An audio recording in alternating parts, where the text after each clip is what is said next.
Salut à tous les amis, j'espère que vous allez bien.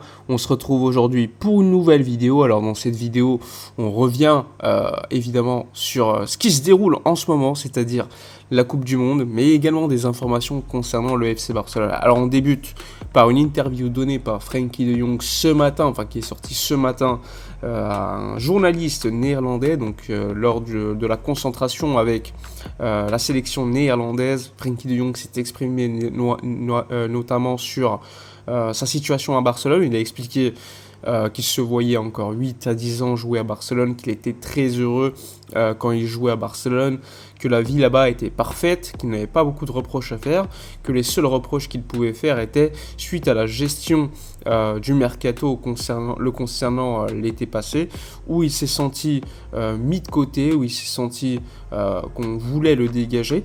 Il explique que pour lui, ces gens qui voulaient le dégager de Barcelone n'ont aucun lien avec Barcelone parce qu'il ne les voit pas dans sa vie quotidienne. Certes, il dirige le club, mais pour lui, il n'y a aucune conséquence par rapport à lui.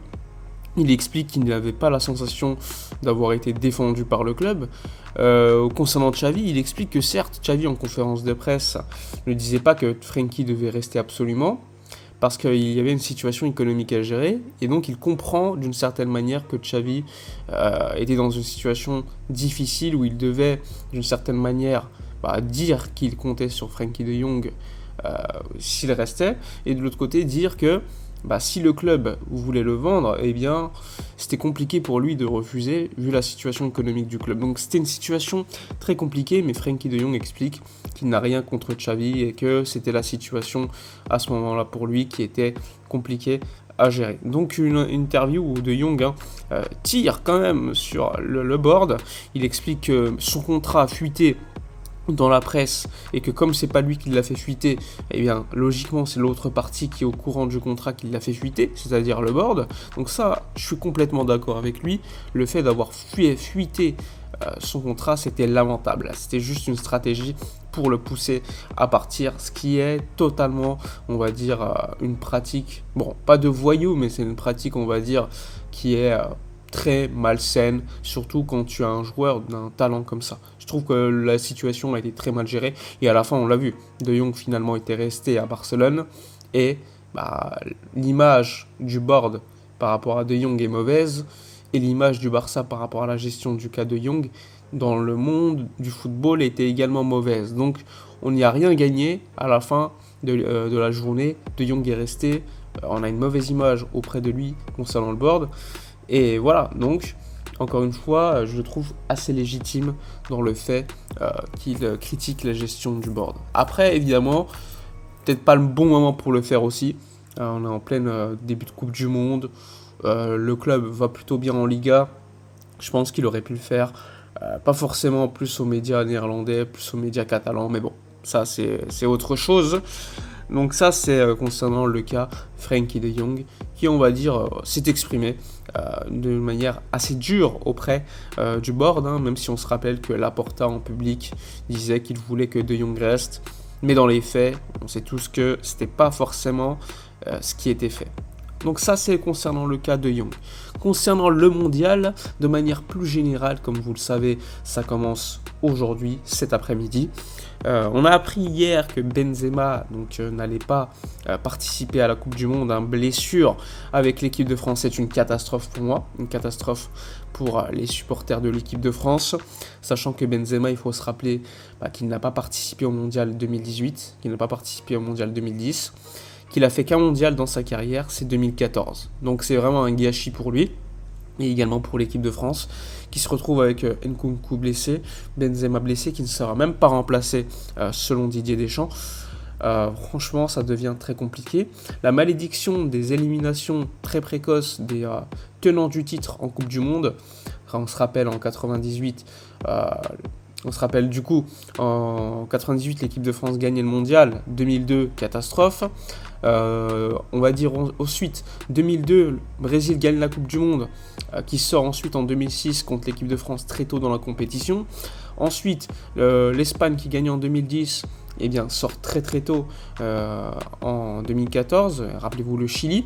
La France, l'Italie qui gagne en 2006, c'est une catastrophe en 2010. Enfin bref, c'est quelque chose de très récurrent, et j'ai quand même l'impression que là, on y va tout droit avec l'équipe de France. Quand même une catastrophe de perdre Benzema, sachant qu'il était en forme l'été passé, même si je pense que le Real Madrid est quand même responsable du fait que Benzema est forcé la saison passée à jouer toutes les minutes, depuis le Covid on va dire, sachant que son remplaçant c'est Mariano Diaz. Voilà, il jouait pas beaucoup, donc Benzema était tout le temps titulaire, et à un moment donné ça s'est pété, et depuis le début de la saison d'ailleurs avec le Real, il était peu présent. Bon, pour les supporters du Barça, on va dire qu'on est satisfait, parce que Benzema n'était pas là, etc. Mais si tu es supporter de l'équipe de France, tu peux te dire que c'est le contre-coup d'avoir gagné le Ballon d'Or et d'avoir joué tous les 3 jours depuis très longtemps.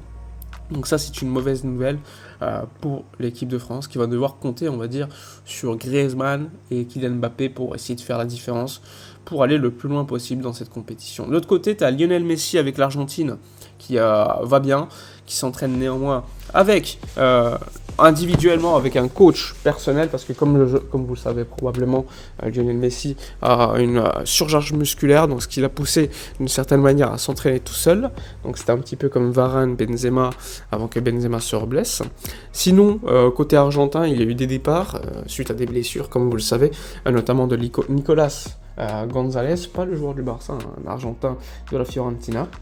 Et Joaquin Correa qui ont été remplacés respectivement par Almada et il me semble Angel Correa de l'Atlético de Madrid. Donc bonne nouvelle pour eux qui vont donc les remplacer, et en plus ce sont des très bons joueurs. Donc une Argentine qui va jouer mardi à 11h contre l'Arabie Saoudite. Donc pour les supporters de Messi, etc. Messi sera présent pour le match, il ne faut pas s'inquiéter, ça risque quand même d'être très intéressant à regarder. En tout cas, moi personnellement, on va supporter l'Argentine aussi, parce que l'Argentine, c'est Lionel Messi, et on veut qu'il aille chercher ce mondial, cette Coupe du Monde qui lui manque, et qu'il aurait pu gagner en 2014. Donc sinon, le Sénégal, rapidement, qui va également affronter des bonnes équipes dans son groupe, qui a perdu Sadio Mané, ça risque d'être compliqué sans lui, mais il y a quand même une belle équipe, un bel effectif. Ils vont affronter les Pays-Bas notamment, ça va être très compliqué contre les Pays-Bas, mais ça va nous permettre de savoir où en est le Sénégal. Concernant le Maroc, 3-0 lors d'un match de préparation contre la Géorgie. Certains joueurs ne sont pas dans une situation physique maximum. On a vu Amal là qui va mal, qui sera probablement pas présent pour le match. Le premier match du Maroc. Mais bon, la sélection marocaine a de très bons joueurs. Est-ce qu'on va voir Abdé titulaire ? Franchement, je suis curieux. Abdé, très bon joueur avec Osasuna, très bon début de saison, mais je pense qu'il ne sera pas titulaire, il revient de blessure, rappelez-vous, et en plus de cela, il y a quand même des bons joueurs, hein. Ziyech, Hakimi, Mazraoui, Bounou au but. Franchement, il y a une belle équipe pour l'équipe du Maroc. Donc ça aussi, c'est une équipe que personnellement, je vais suivre avec beaucoup d'intérêt. Donc voilà pour l'actualité du jour concernant la Coupe du Monde. N'oubliez pas, comme d'habitude, de liker, commenter, partager. Ça fait très plaisir. Un petit like, des petits abonnements. Moi, je vous dis à la prochaine pour une nouvelle vidéo. Et d'ici là, comme d'habitude, portez-vous bien.